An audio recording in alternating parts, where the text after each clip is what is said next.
فقد قال الله تعالى في كلامه المجيد وفرقانه الحميد আল্লাহর দিয়ে জবান জোরে আওয়াজ করে কণ্ঠ খুলে ঐশবাণী মহাগ্রন্থ আল কোরআনুল কারীম আমার সাথে আপনারা তেলাওয়াত করুন।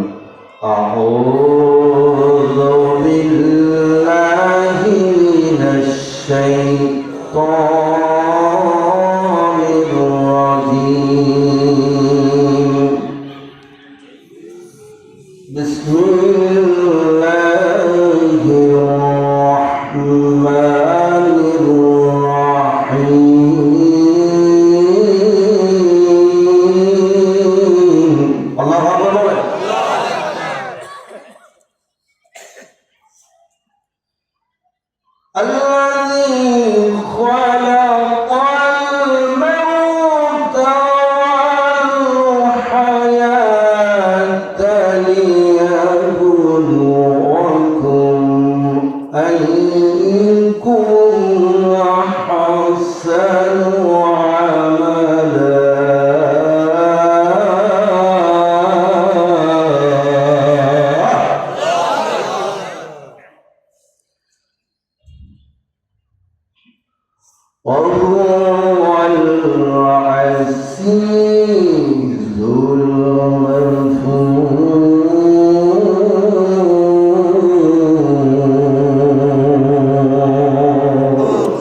আরেকটু আওয়াজ করে আপনারা আল্লাহু আকবার বলবেন।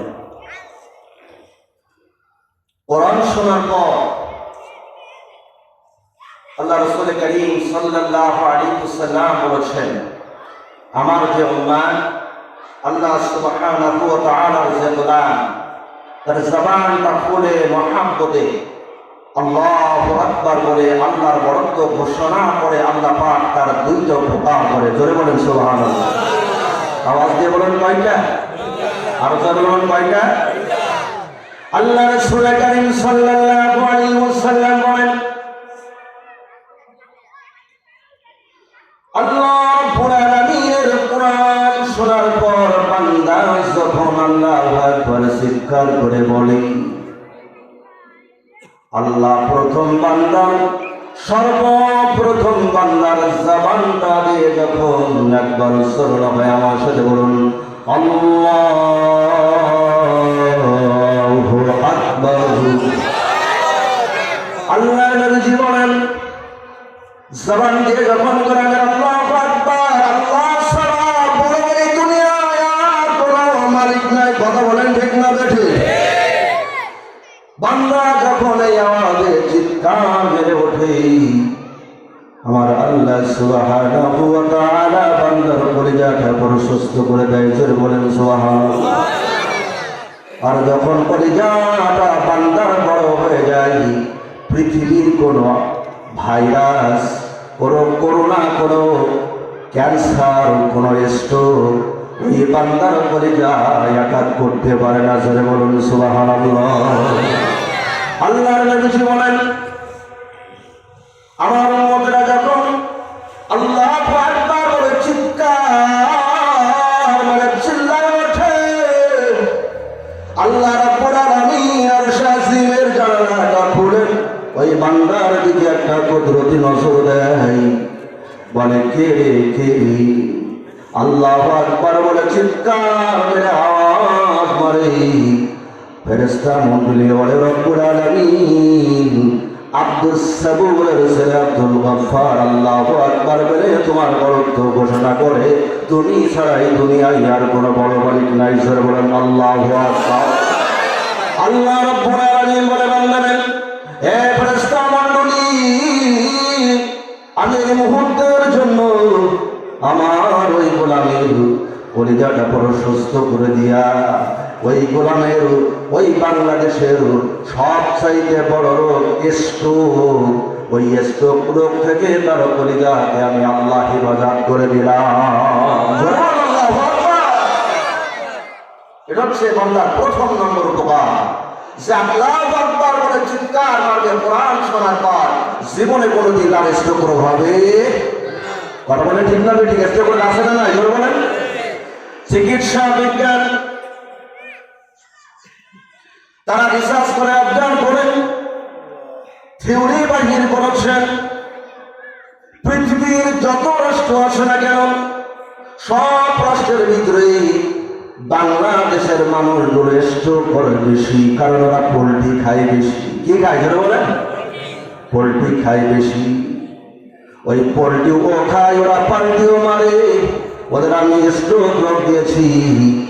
এক সরকার ডিজিটাল বাংলাদেশ গড়েছে, আর আল্লাহ ডিজিটাল রোগ স্ট্রোক দিয়েছে। কথা বলেন ঠিক না বেঠি? চিকিৎসা বিজ্ঞান বলেন বাংলাদেশের মানুষ সবচেয়ে স্ট্রোক রোগে মারা যায়। আল্লাহর নবী কি বলেন, গোলামেরা তোমরা যদি ওই স্ট্রোক রোগ থেকে বাঁচতে চাও, কোরআন শোনার পরে আল্লাহু আকবার বলে চিৎকার করে ঠেলে উঠে জোরে বলুন আল্লাহু আকবার। তাহলে প্রথম নম্বর রোগ হলে স্ট্রোক রোগ হবে না। কি রোগ হবে না? জোরে বলেন। স্ট্রোক রোগ হবে না।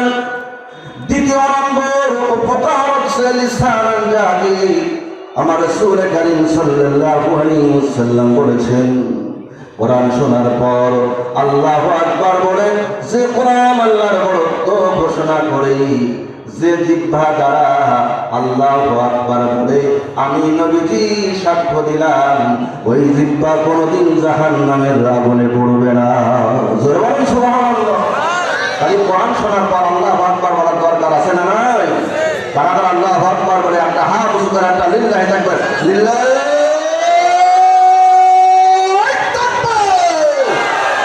আল কোরআনের আলো, আল হাদিসের আলো। কোরআন আছে যেখানে, কোরআন নেই যেখানে, লিল্লাহি তাকবীর। আমার প্রিয় মুসলমান ভাইরা, তাহলে কোরআন শোনার পর আল্লাহু আকবার বলা যাবে তো ইনশাআল্লাহ?